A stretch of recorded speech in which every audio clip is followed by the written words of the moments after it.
Mais quel rapport entre la rapacité de la finance et les élégantes hirondelles qui pourraient ne plus nous annoncer le printemps?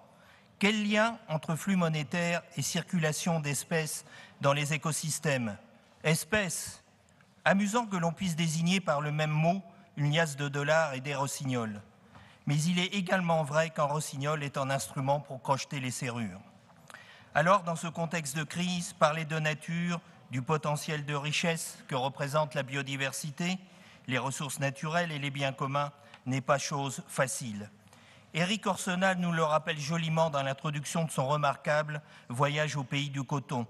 Les défis humains tout entiers reposent sur la nature, dont la biodiversité est l'un des visages.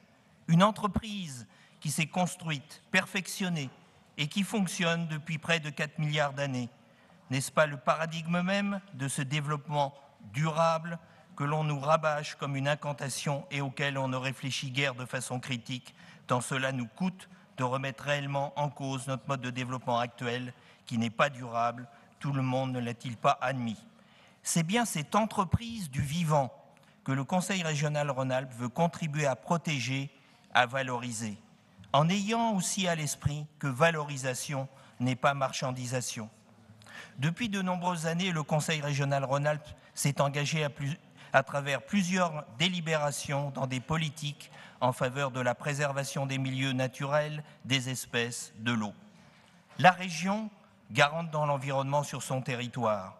Au vu de l'évolution des enjeux et du contexte actuel, il est nécessaire de repenser ces politiques afin d'être au plus près des réalités de terrain, pression sur l'environnement toujours de plus en plus importante, élaboration du schéma régional de cohérence écologique, SRCE, prise en compte réglementaire des trames vertes et bleues, projet de création d'une agence nationale de la biodiversité, prise de conscience du changement climatique, conférence environnementale qui engage la France dans une véritable transition écologique.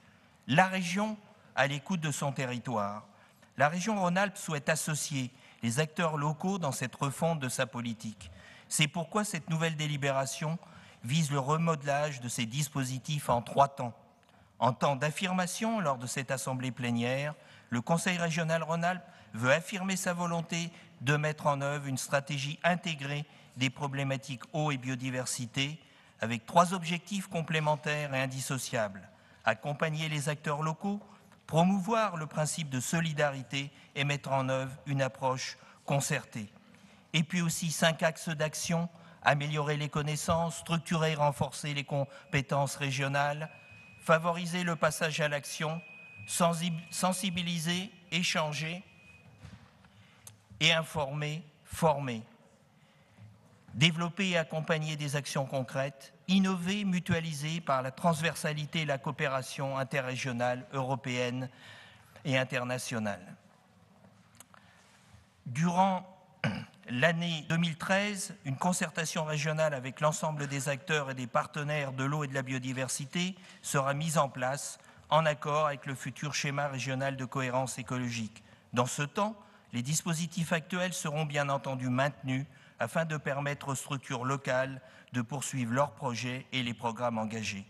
L'objectif de cette démarche est notamment de cibler et de soutenir les projets les plus pertinents, porteurs d'un véritable projet local, répondant aux besoins des populations sur un large périmètre, d'avoir une approche territoriale des projets avec une vue d'ensemble des besoins, d'assurer l'articulation des projets entre eux sur le territoire, de mieux prendre en compte dans les projets les préoccupations de la région, de contribuer à une meilleure appropriation et une meilleure gouvernance vis-à-vis de ces enjeux.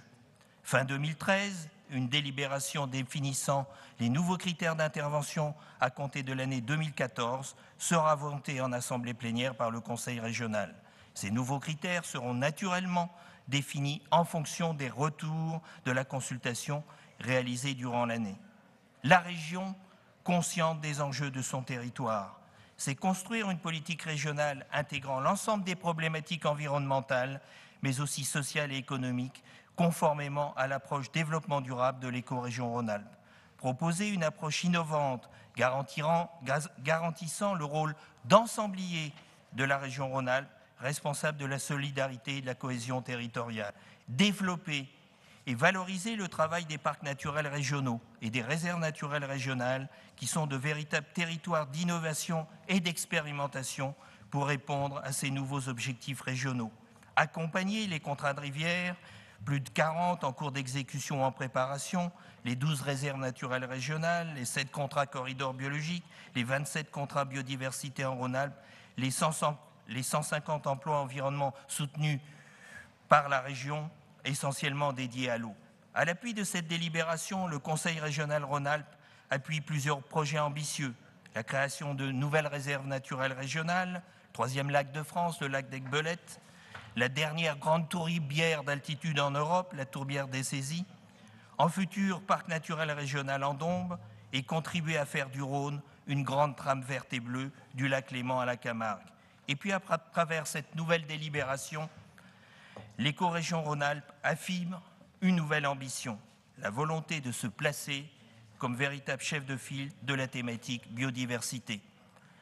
Dans notre patrimoine naturel, n'oublions pas les fondements mêmes, le patrimoine génétique, notamment agricole et végétal, avec les enjeux des OGM bien sûr, mais aussi de la mutagénèse, sujet très important sur Rhône-Alpes et dont il nous faudra rapidement nous emparer.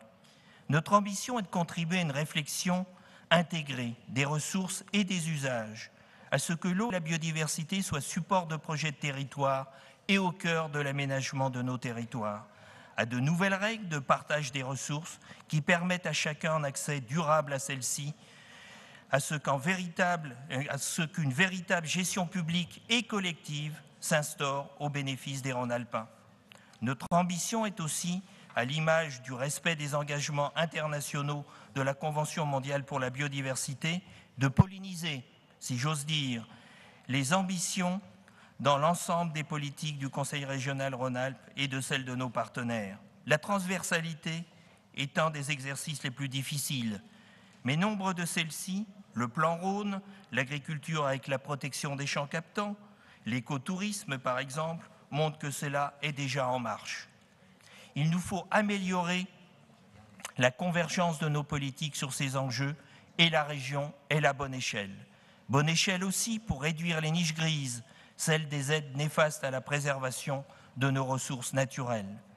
Nous n'échapperons pas non plus, dans les mois et années à venir, à revoir notre fiscalité au profit des changements de comportement, d'usage, favorables à la durabilité de nos ressources naturelles et aux enjeux de la santé environnementale.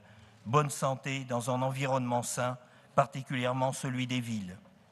Pour déployer nos politiques, nous nous appuyons en partie sur les conservatoires d'espaces naturels, remarquables outils que nous connaissons bien dans nos départements.